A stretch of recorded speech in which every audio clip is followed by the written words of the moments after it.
everyone, I am Rebecca from ChemKnits, and today I'm gonna try to fail on purpose. This isn't something I do a lot, but I'm hoping to showcase something that probably won't work, that I would love to happen, and then show how I can achieve that result, but not really have it be the thing. And I know I'm not making sense right now. One of the things I think I am known for here on this channel is dip dyeing yarn to break colors. Color breaking is something that happens when you have colors separate because they bind to yarn at different rates. This might be when you're hand painting, if you see like pink at the center with a blue halo on the edge, or with dip dyeing, you'll notice some pigments strike fast and will sort of stick to the bottom of the yarn, and colors that strike slower will be left more towards the top. So you get this sort of ombre effect, starting with just one color in the pot. Now, I did have a failure with this recently. I tried to mix in a ChemKnits dye-along. I attempted to mix Fire Engine Red with Chartreuse, and well, the greens didn't linger. Those neon green, well, neon yellow pigments struck faster than I anticipated, so we had a lovely gradient, but we didn't have any of that yellow or green sort of showing through at the end. And so I thought that I should do this as a pre-filmed video and try to make a mixture of colors that I would love to break, but probably won't break. And then we can show how by dip dyeing the yarn twice, I can get an effect that looks like a type of broken colorway. So the goal is to fail. If I get something that breaks with dip dyeing, well, that is what it is. But we're gonna try to have that not work. If you would like an example of one of my most famous broken dip dyed colorways, check out some of my Breaking Wilton's Violet videos. With food coloring, the red number 3s strike to yarn so fast and the blues strike much slower. So you get these really dramatic pinkish purple to blue colorways that my logo is based off of. So it's something that is very near and dear to my heart. But yeah, let's go check out the dyes we're gonna use today. We're going blue today. I think I may have said Chartreuse at the beginning. I actually used Dharma's Radioactive. Chartreuse is the name of the fluorescent neon green color from Jacquard's line. And so my thought is that we'll do a mixture of the Sapphire Blue and the Radioactive today, where I'm hoping some of the Radioactive, which will be sort of a greenish yellow, at the lightest end, will peek through areas that are blue getting darker and darker, and who knows, maybe we'll feel some more green in there, maybe we won't. But with the proportions of these colors that I'm planning, I'm expecting things to be fairly blue still, but it could start leaning into a teal category. I'm not entirely sure. To measure out the dyes for today, I put on my deluxe rubber respirator mask, safety glasses, and gloves, and used my little scale to measure out ½ gram of the Sapphire Blue twice, and ¼ gram of the Radioactive twice. I'm measuring out all of the dye I need for our 2 different dip dyed projects. One, I'll be combining the blue and green together, and the other I will be dyeing likely the green followed by the blue. One of the reasons why I don't think I'll see breaking with this mixture is that Sapphire Blue isn't a color that strikes particularly fast or particularly slow really, but I expect there might still be some of it around by the time we get to the end. But I could be wrong, in which case my failure will be a failure. But that's okay. I dissolved all the dyes in just some hot tap water, not worrying about the final volume because we're going to use all of the dye in our dye pot for each of the batches. If you want to learn more about the tools and equipment, yarn and dyes that I'm using in this video, I do have links and affiliate links down in the video description. The affiliate links are clearly marked. In this video, there's likely some to Amazon, and I may earn a commission if you make a purchase after clicking on one of the affiliate links. The yarn we're going to dye today is BFL High Twist from Wool to Dye For. This yarn is 80% superwash Blueface Leicester wool, 20% nylon. I've pre-soaked the yarn in plain tap water with no acid, although my tap water does run slightly acidic, for about an hour or so. with dip dyeing, you could start dry. This is a yarn base. I'm not sure how quickly it absorbs water, but if it's a base you know that soaks up water really quickly, then you can absolutely start dry. But if you're unsure, I recommend starting wet, just so that way you don't end up with any random white or pastel patches sort of peeking through. Okay, so I'm gonna come in to our first pot with our 1/4 gram of chartreuse and our 1/2 gram of sapphire blue, and I'm going to rinse out the cups. The color here actually looks fairly green, so it may not be as blue as I thought, but that's okay. I'm curious. Oh yeah, we made it green. That's okay. It's like, you never know. I don't remember the proportions of the radioactive. I keep calling it chartreuse. I don't remember the proportions of the radioactive that I used with the red, but I guess the red is likely more pigmented than the blue, but that's okay. May not be blue, but it's gonna be pretty. I said I'm making mistakes today. Watch that this will then break. Oh my goodness. But anyway, in the kettle I have 16 cups of water, and I have not yet added any acid, but let's go ahead and add 3 tablespoons of white vinegar.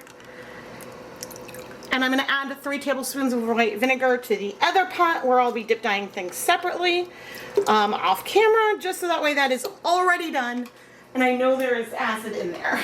I squeezed out most of the water from our yarn, and now we're going to start dip dyeing. Now the thing, oh yeah, it's so green, oh my gosh. The thing with dip dyeing yarn into a new color, especially if you're trying to break the colors, is that it can be hard to know how fast or slow you want to dip the yarn. But I will say this proportion is really, really pretty. Now, radioactive is a color that does break with dip dyeing on its own. There isn't a fluorescent blue acid dye pigment. What you have is a yellow fluorescent acid dye pigment with then some blues added to it. So those blues will strike first. And I mean, we do have something green, but the radioactive color is way brighter.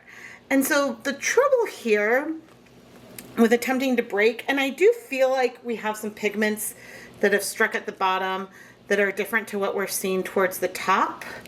One issue that we have here is that we might not see a massive hue shift, but if it is breaking, we should see things start to get yellower and yellower. And maybe we are. I mean, if you look in the water, you can see that things feel yellower, but we do still have a fair amount of blue in here. So we might be having some breaking, but it is extraordinarily subtle if we are. And the other thing that you want to try when you're dip dyeing to break colors, yeah, see, I do think I actually see some breaking, because that definitely looks more yellow. But the water still looks very blue. One other issue is that if you wait too long to put the last end in, then there might not be very much color left. So it's possible sometimes that there is color breaking, but you just might not be able to see it because of the way that the colors go through. And so we may not be able to capture it. And so I know that by doing 2 dip dyes in a row, we will be able to get something more dramatic. And you can see our water is clearing a fair amount, and so I'm going to add in this end. And so while to me it does feel significantly more yellow at this end, and I do think we have something that broke, it's not super dramatic. There's definitely more blues at one end. I wonder if those are from the radioactive. I don't really know, but is this the fail I was hoping for? Probably not. It's not a complete failure, but from here I am going to heat this for 30 minutes. And we're gonna start doing our two-step colorway without knowing exactly how this one has turned out. But I will say, changing the angle of the camera, that definitely does feel more yellow. So maybe not a fail. It's gorgeous, but we'll get something slightly different because I will have control. Here is the second pot with 16 cups of water, 3 tablespoons of white vinegar, and our 1/4 gram of radioactive. And once again, I'm going to rinse this out just to get that last little bit of dye. And then the pot is hot already, but I am going to stir it here. So you can see that because the water is not super dark, the radioactive isn't that pigmented, but we're going to get ready to dip dye. Here we go. Now, as I mentioned, this is a color that breaks. I don't know if it's going to break with these proportions that we have today, but I have broken it on non-superwash wool in the past. In general, for breaking colors, using non-superwash wool is a good option because since pigments overall strike, and I'm trying to go fast, aha, we've got breaking. Since pigments overall strike really, really slow on non-superwash yarn, that allows you to slow things down and to really, really exaggerate the level of breaking. Now, I did move the zip tie briefly just because things slipped, but oh, there's some vegetable matter in the yarn. That happens at times. I was like, where is that brown coming from? But I will reorient this so that way things are more symmetric once we are ready to go. But what you can see in here is a broken colorway from sort of this lime green to something that is more of a yellow. And you saw just how quickly those colors soaked up, faster than the other yarn that we dealt with. And so in order to capture more of this yellowish, leaning green color at the end, that in theory I was hoping to capture more of on our other yarn, which actually we do have a little bit of. That's actually a stunning combination. But I digress, because it did break. Well, this will be more dramatic.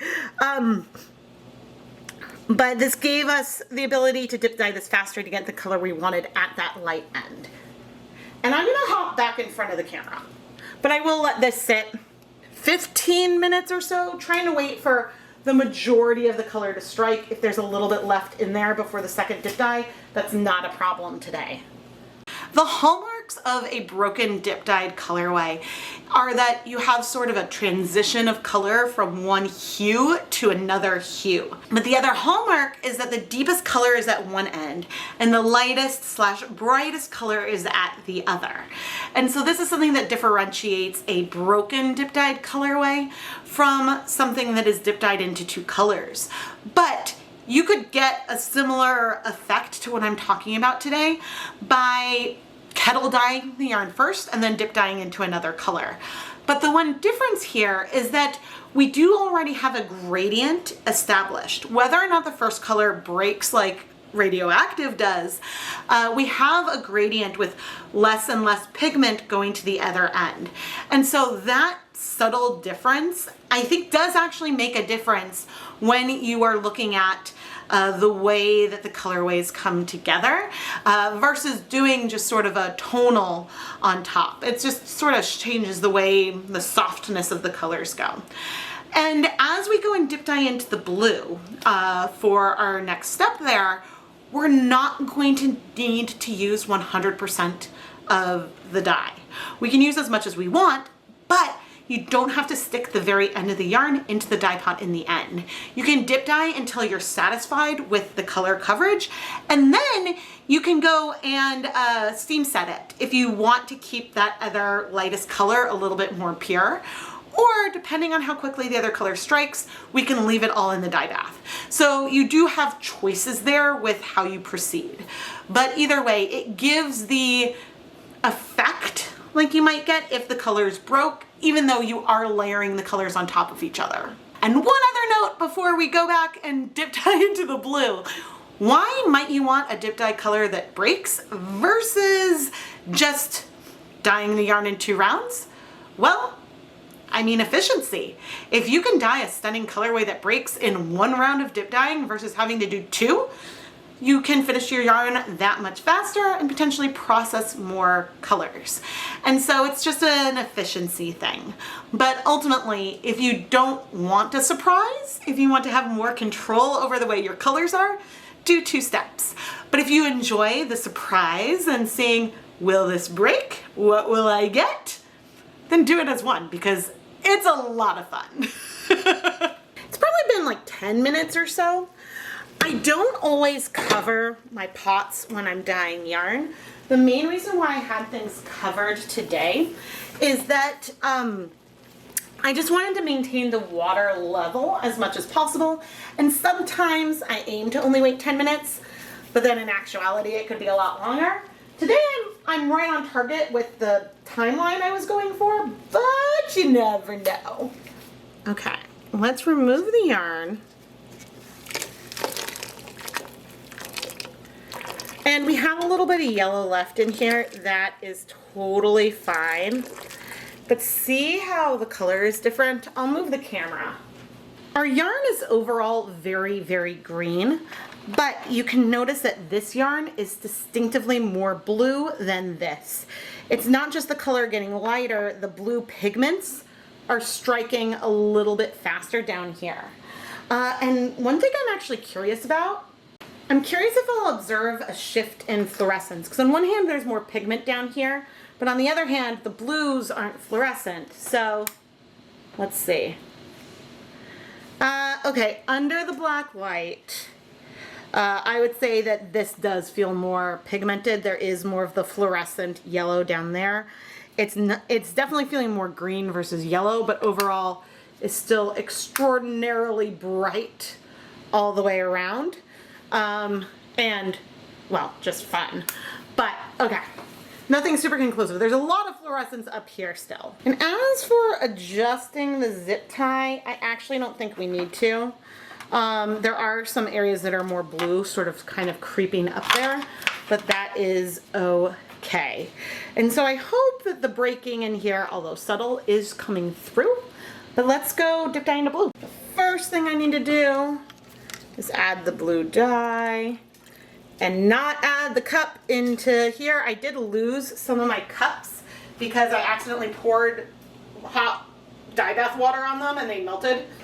I could use glass, but then I worry about those breaking. And not color breaking, I mean shatter breaking. Or I could get sturdier cups, but some of the handwritten labels on these cups show that I've used them for a while, for a number of different projects. These spoons I can use, they have no issue with the heat, and I got these at like a Goodwill. Back when I was starting, alright, here is our yarn, and I want to make sure my tongs are within reach in case I decide we're not going to dip dye it all the way. In case I decide we're going to stop. But I'm undecided with what we will do.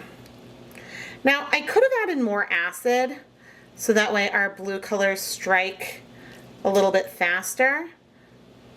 And so there's no reason why it has to be the exact same proportions as what we had before. But you'll notice I'm going slow. And one thing that you might want to consider is to not go too slow and to sit and hold and then dip a little bit and sit and hold. A reason why I tend to move it a little bit more continuously, at least that is my aim, is because by moving the yarn, you are helping distribute the dye to the interior of the skein and things like that. And then it also helps you get a smoother color transition overall. But ooh, this is pretty. So one other thing that layering the colors does is it helps if the colors are going to strike in an uneven way. So for example, if If the colors are mixed together, then you are more likely to have the colors sort of hit the yarn and the darker patches be the same on both. In this case, things in the area that was more on the outside for the first dip may not be more on the outside for the second. And so our color now is getting a lot lighter as we are continuing to go in. And we can see that our color is clearing in the dye bath, and we have a lot more of this light section.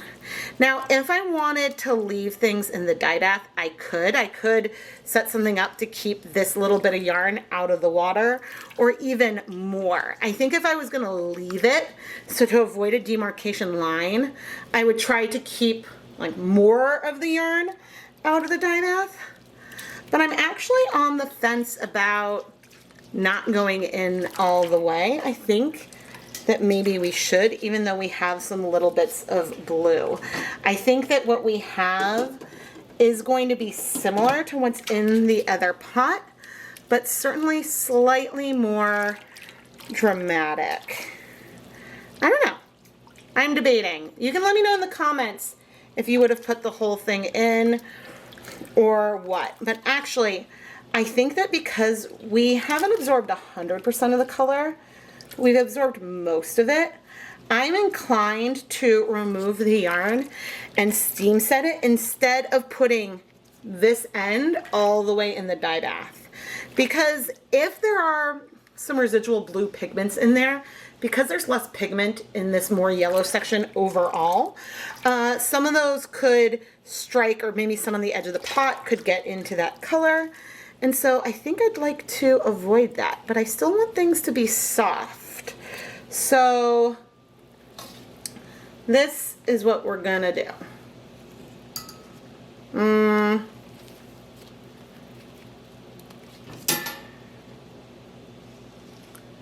Are you gonna stay? Okay, we're leaving this just briefly, not even for 30 seconds. So that way I could grab my steamer basket. And that little bit of dye that's left, I'm okay leaving that behind. But we unquestionably, as I of course touch it, have a very, well, it's not broken. I was gonna say, oh, we have a very, very broken colorway here. But we have one end that feels more navy. It gets more and more green, and then gives us our yellow.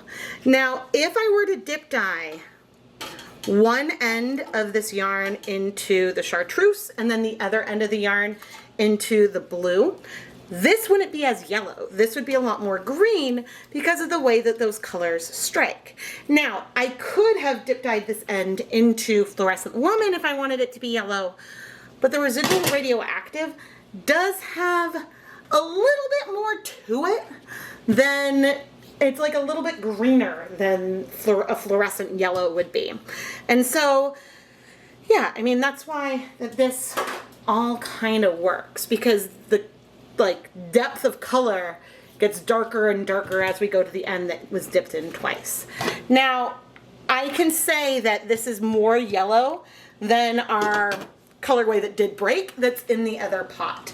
But I hope that this example is still going to show how you can try to fill and you can be surprised, but also that you can control the way the colors come together if that's what you want. But anyway, I'm going to heat this for 30 minutes and then I guess we'll come back. It has been 30 minutes and I have a feeling we've still got some greens in here. Okay, and see, this end is a light green. It is definitely less blue than our other side. There's a lot of dye left, but the breaking is way more subtle because since there were some blues left in here, some of that went onto that area. I am going to add another 2 tablespoons of white vinegar. I'm going to turn off the heat and I'm going to leave the yarn in here to cool off. Not forever, but there's 27 minutes left on the timer for what's going on in the other basket, and so I'll at least give it that amount of time to just chill. and then we'll probably remove it. It's okay if there's a little bit of dye behind. That doesn't mean that they'll be bleeding or anything like that. So I'm not concerned. The 30 minutes are up. I'm going to turn off the heat. And I'm going to set aside this yarn to cool so we can wash it. And we're going to do the same thing over here. Likely some residual color. Not bad. But again, we're going to set this aside to cool so we can wash it. But maybe we'll peek at all the yarn together. Okay, here we have the skein we dip dyed into everything mixed, and this one we dip dyed twice. Now, we did observe breaking here, but there were enough blues. Ooh, you can see a little bit of the yellow left. There were enough blues left that it turned that soft yellow into more of the green. Now, I would argue that we have more of a teal down here at the bottom. There is still breaking, but it's quite subtle. And so by dip dyeing the yarn twice, we were able to exaggerate this, and we have a slow transition into this yellow still, but I think that it helped that the yellow gets more and more saturated as you go down, and so that helps give us this more broken, more extreme broken feel. But both of the skeins are beautiful. And anyway, we'll wash them now. Let's wash the yarn, and here you can see the difference between our greens because we didn't put that in. It's almost, ooh, am I going to start the debate again? Are tennis balls yellow or green? It's funny because right here I would call this a green, but really it's more of a yellow. But you know, ambiguous? I'm not sure. All right, let's add some clear dish soap. Oh, I'm curious the colors at the other end feel different, because certainly I dip dyed the yarn at different rates. And there are differences, and both of them you could call conceivably broken, but one of them is more dramatic, and I mean it feels more like it's broken, and I think it helps that this went in last. It has some of that same soft quality. I don't know. I hope that this is helpful, and good news, there's not bleeding. So I'm going to finish rinsing out the soap. I had used just a little bit of dish soap, put the yarn through my spin dryer, and then hang it up to dry. Here is the finished dip dyed yarn. We have the yarn that we dyed all at once, where we mixed the blue and the radioactive together, and we got this beautiful green gradient. And then we have our yarn where we dip dyed into the radioactive first and followed up by dipping into the blue. And both of them look very, very similar. It's just here you feel more of the blues towards here, and you can feel the yarn getting progressively more green as you go to the other end. But I still do feel some breaking in here. There's a lot more blues down at the dark end than there are up at the lightest end. And I would say for the yarn that we dip dyed twice, not only is this end more yellow, but the opposite end is a little bit more blue. You feel more of the blues here than you do in the skein where we did everything all at once. Now, because I have it right here,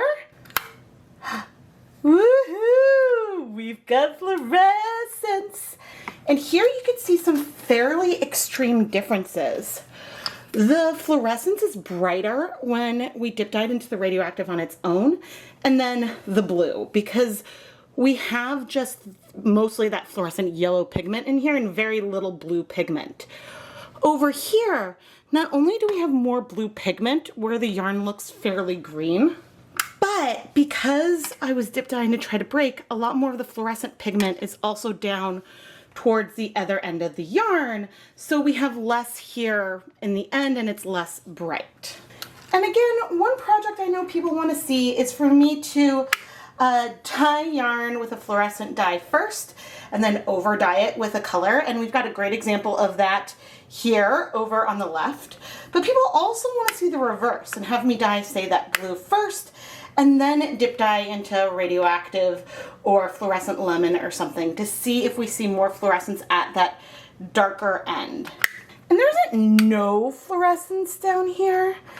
It's just very, very little. You can see almost some glazing There is some glow. It's just compared to the lightest end that I have off camera, mostly.